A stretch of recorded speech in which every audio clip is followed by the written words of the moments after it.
Hello everyone, I hope सब लोग अच्छे होंगे और खुश भी होंगे। वही खुश होने वाली बात भी है कि एसबीआई क्लरिकल की पोस्ट जो है रिक्रूटमेंट आउट हो चुकी है और इतनी सारी पोस्ट इतने साल के बाद डेफिनेटली सरप्राइजिंग थी।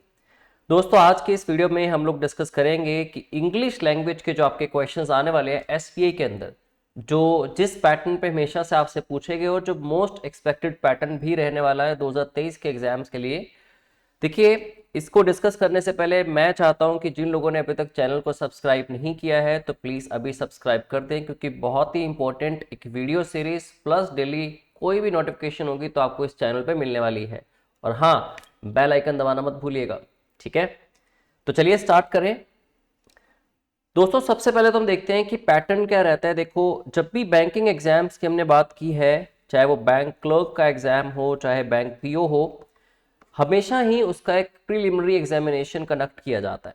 अब उस प्रीलिमिनरी एग्जामिनेशन या प्रीलिम्स एग्जाम कह लें, उसमें आपने देखा है कि हमेशा ही 100 क्वेश्चंस गिवन होते हैं और 100 ही मार्क्स होते हैं, जिसको डिवाइड भी हमेशा इसी रेशो में किया जाता है कि 35 क्वेश्चंस जो आपके हैं वो क्वांट्स के रहते हैं और 35 क्वेश्चंस रीजनिंग के, और बाकी बचे जो 30 क्वेश्चंस हैं इंग्लिश के। हर एक क्वेश्चन 1 नंबर का होता है और 0.04 से जो है 0.4 से नेगेटिव मार्किंग होती है। अब देखिए, एसपी क्लरिकल के अंदर जो इंग्लिश का आपका 30 क्वेश्चंस 30 मार्क्स के रहने वाले हैं, उसके लिए 20 मिनट्स ये अलग से मेंशन्ड क्यों है दोस्तों? यही फर्क आता है आईबीपीएस के अंदर और एसपीआई के अंदर, क्योंकि आपको एसपीआई में सेक्शनल टाइमिंग भी गिवन होती है, विच मीन्स कि अगर मान लीजिए 60 मिनट्स का आपका एग्जाम है तो ऐसा नहीं कि आप अपनी मर्जी से 30 मिनट्स क्वांट्स पे दे सकते हैं, 20 मिनट्स आप रीजनिंग पे दे लेंगे और 10 मिनट्स बच्चे आप इंग्लिश पे दे लेंगे। एसपीआई के अंदर आपको सेक्शनल टाइमिंग भी गिवन होती है। अब देखिए, ड्यूरेशन जैसे इसमें गिवन है कि इंग्लिश के 20 मिनट्स आपको मिलने वाले हैं। अब 20 मिनट्स के अंदर इतना तो आपको इंग्लिश अच्छे से आनी ही चाहिए कि आप 20 मिनट स्पेंड कर सकें। अब कई लोग क्या होते हैं, इंग्लिश को बिल्कुल लाइटली ले लेते हैं, ठीक है, जिससे क्या होगा कि वो 10 मिनट तक तो इंग्लिश करते रहे जितना उनको आता था, अगले 10 मिनट उन्होंने वेस्ट कर लिए अपने।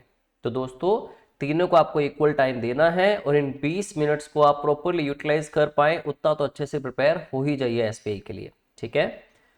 इसके बाद अगर हम देखें कि मोस्ट एक्सपेक्टेड जो नंबर ऑफ क्वेश्चंस हैं जिन जिन टास्क में से आपसे पूछे जा सकते हैं, क्योंकि इंग्लिश में देखो दोस्तों क्या है कि आपको ग्रामर के कुछ क्वेश्चंस भी पूछे जाते हैं, रीडिंग में से कुछ क्वेश्चंस, इसके साथ साथ वोकेबलरी के भी। अब जो आपको यहाँ पे कॉलम दिख रहे हैं सारे, इसमें आपको जो मोस्ट एक्सपेक्टेड जो सिलेबस है या फिर नंबर ऑफ क्वेश्चंस दिख रहे हैं, मैं ऐसा नहीं कह रहा कि रीडिंग कॉम्प्रिहेंशन भी आएगा, फिल इन द ब्लैंक्स भी आएंगे, सिनोनिम एंटोनिम्स भी आएंगे, सेंटेंस रीअरेंजमेंट भी आएगा या करेक्शन इंप्रूवमेंट के क्वेश्चंस भी इतने आएंगे। ऐसा करके चले तो 50-60 नंबर हो गए, राइट।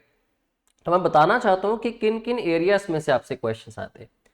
अब से देखिए, जैसे दोस्तों कि बैंकिंग के अंदर अक्सर आप देखते हैं कि रीडिंग कॉम्प्रिहेंशन का क्वेश्चन तो आपसे पूछा ही जाता है। अब जैसे यहाँ पे मेंशन्ड है synonyms and antonyms, but banking में ऐसा ही हमेशा होता है कि आपसे अलग से सिनोनिम एंटोनिम क्वेश्चन पूछने की बजाय ज्यादातर आपसे क्या होता है, रीडिंग कॉम्प्रिहेंशन के साथ ही लास्ट में 2 से 3 क्वेश्चन एग्जामिनर सिनोनिम्स या एंटोनिम्स के पूछ लेता है और साथ में लिखा होता है कि जो गिवन पैसेज में वर्ड्स को बोल्ड किया गया है उसी कॉन्टेक्स्ट के अकॉर्डिंगली आपको इसका सिमिलर या ऑपोजिट वर्ड बताना है। तो ये टास्क अक्सर दोस्तों 8 से 10 नंबर की रहती है। अब यहां देखेंगे फिल इन द ब्लैंक्स को, फिल इन द ब्लैंक्स, और दूसरी तरफ है आपके पास क्लोज टेस्ट। और दोस्तों, दोनों में सिमिलैरिटी क्या है या क्या डिफरेंस हो सकता है? फिल इन द ब्लैंक्स जो है वो ग्रामर बेस्ड भी हो सकते हैं या फिर वो कैब बेस्ड भी हो सकते हैं। लेकिन दूसरी तरफ आप अगर देखें अगर क्लोज टेस्ट को, तो क्लोज टेस्ट दोस्तों होता क्या, वैसे तो आपको आइडिया होगा कि आपको एक पैराग्राफ गिवन होता है, उस पैराग्राफ के अंदर कुछ कॉन्टेक्स्ट, किसी पर्टिकुलर कॉन्टेक्स्ट पे आपको मान लीजिए कुछ पैराग्राफ के अंदर कंटेंट गिवन है, लेकिन इसमें कुछ पार्ट्स मिसिंग होते हैं। मिसिंग क्या है? आइदर 5 और 7 fill in the blanks, blank space छोड़े होंगे जिनको आपको फिल करना होता है, ठीक है। अब इसका नाम क्लोज टेस्ट क्यों है? क्योंकि दोस्तों इसमें अगर मान लीजिए आपको एक ब्लैंक स्पेस को फिल करने के लिए 5 वर्ड्स गिवन है ना, तो उन 5 वर्ड्स में कोई भी 2-3 वर्ड्स या 2 वर्ड्स आप लगा लें, वो बहुत क्लोजेस्ट इन मीनिंग हो सकते हैं। उसके 2-3 रीजंस होंगे, या तो उनका हिंदी मीनिंग सेम है लेकिन इंग्लिश में डिफरेंस है, या उनकी प्रोनाउंसिएशन ऑलमोस्ट सेम है, ठीक है, लेकिन स्पेलिंग का डिफरेंस है, या उन वर्ड्स में सिर्फ एक आध जो लेटर है उसका डिफरेंस है, बाकी स्पेलिंग सेम है। जैसे एग्जाम्पल के लिए अगर हम देखें तो जैसे एक वर्ड है प्रोफेसी, प्रोफेसी एस के साथ भी लिखा जाता है और सी के साथ भी, दोनों में डिफरेंस है, ठीक है। ऐसे ही मान लीजिए एक वर्ड है कॉन्शियंस और दूसरी तरफ है कॉन्शियस। तो इस तरह के वर्ड्स का डिफरेंस, या फिर आप कह लें प्रेस्क्राइब या प्रोस्क्राइब, ठीक है, एक ही लेटर का डिफरेंस है। तो अब मुझे लगता है कि क्लोज टेस्ट अगर आपसे पूछा जाता है तो वो प्योर वोकैब बेस्ड होता है। तो फिल इन द ब्लैंक्स जब एग्जामिनर साथ में अगर पूछेगा तो वो आपसे ग्रामेटिकल पोर्शन में से grammar based fill in the blanks पूछेगा, या फिर दोनों में से एक टास्क भी आ सकती है, ठीक है।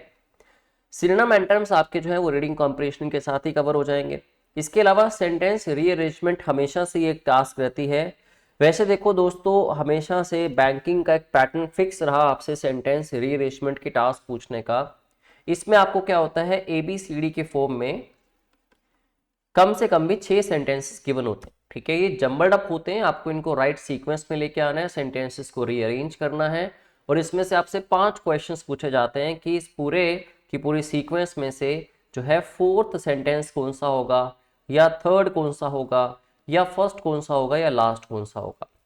लेकिन बैंकिंग में ये वाली वेरिएशन IBPS के अंदर देखी गई थी इस साल भी, कि कई बार क्वेश्चन आपसे जैसे सिंगल क्वेश्चन पूछा गया कि 4 सेंटेंसेस गिवन है आपको, ठीक है, उनको PQRS नाम दिया गया या ABCD नाम दिया गया, और इन चारों की सीक्वेंस को आपको बताना, और साथ में आपको ऑप्शंस गिवन थी, PQRS इसकी सही सीक्वेंस होगी, या PRQS होगी, या SPRQ होगा, या फिर SQPR होगा। इस तरह से आपको ऑप्शंस भी गिवन होते हैं। तो इसके मल्टीपल आपको 5 क्वेश्चंस आ जाते हैं अलग अलग सीक्वेंस के बने हुए, ठीक है। तो हम दोनों की प्रैक्टिस करेंगे। इसके अलावा इडियम फ्रेजेस के 1-2 क्वेश्चंस आपसे सेंटेंसेस के थ्रू पूछ लेता है एग्जामिनर।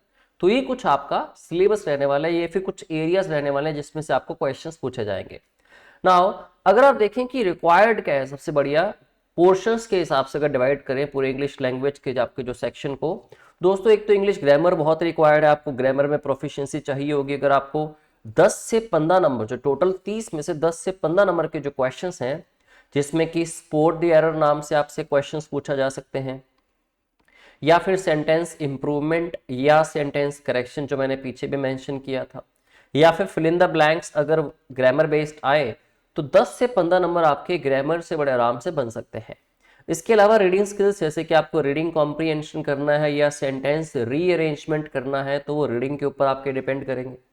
दोस्तों रीडिंग स्किल्स का अच्छे होने का मतलब पता है क्या होता है? ऐसा नहीं कि मैं बहुत क्विकली पढ़ पा रहा हूँ, या ऐसा भी नहीं कि मैं पूरा कॉम्प्रिहेंड कर पा रहा हूँ, अंडरस्टैंड कर पा रहा हूँ। मैं as compare to any other individual और एनी अदर एस्पिरेंट, मैं क्या खास हूँ, मेरे में क्या अच्छा है कि मैं उसको एक तो स्पीड से पढ़ पा रहा हूँ, प्लस उसको 100% एक्यूरेसी के साथ कॉम्प्रिहेंड भी कर पाता हूँ कि एग्जैक्टली इसमें कहना क्या चाहता है एग्जामिनर, ठीक है। तभी मैं उसके पूछे हुए क्वेश्चंस का 100% करेक्ट आंसर कर पाऊंगा। इसके अलावा वोकैब को देखें तो वोकैब में आपको क्लोज टेस्ट अगर पूछा गया तो प्रॉपरली वोकैब बेस्ड होता है, रीडिंग स्किल्स भी आपकी वहां पे काम आती है। आप समझेंगे नहीं अगर कि गिवन क्या है कॉन्टेक्स्ट, तो कैसे पता लगेगा कि वर्ड कौन सा फिल करना है, ठीक है। इसके अलावा सिनोनिम्स एंटोनिम्स जो है वो भी आपके वोकैब बेस्ड होते हैं, और ईडियम्स भी। तो इन कुछ चीज़ों पे आपको ध्यान देना है। और आपको ये तो पता ही है कि हमारी डेली वीडियो सीरीज जो है SPA क्लरिकल की, वो स्टार्ट हो चुकी है। एवरी इवनिंग 6 o'clock आपको एक वीडियो मिलती है क्वांट्स की, रीजनिंग की और इंग्लिश की, जिससे आप काफ़ी फ़ायदा ले सकते हैं, ठीक है। तो आप उन वीडियोस को देखते रहिए। और मैं रिपीट करूंगा कि अगर आपने चैनल को सब्सक्राइब नहीं किया अभी तक तो प्लीज़ अभी जाके करें। और किसी भी तरह के रेलिवेंट डेटा के लिए, जॉब नोटिफिकेशंस के लिए और इन वीडियोस के लिए आप हमारा टेलीग्राम ग्रुप भी ज्वाइन कर सकते हैं। इसका भी डिस्क्रिप्शन बॉक्स के अंदर लिंक गिवन है दोस्तों, ठीक है। तो जल्दी आपसे मुलाकात होगी फिर से डेली वीडियो सीरीज के अंदर भी और ऐसी कुछ वीडियोस में भी। Thank you very much.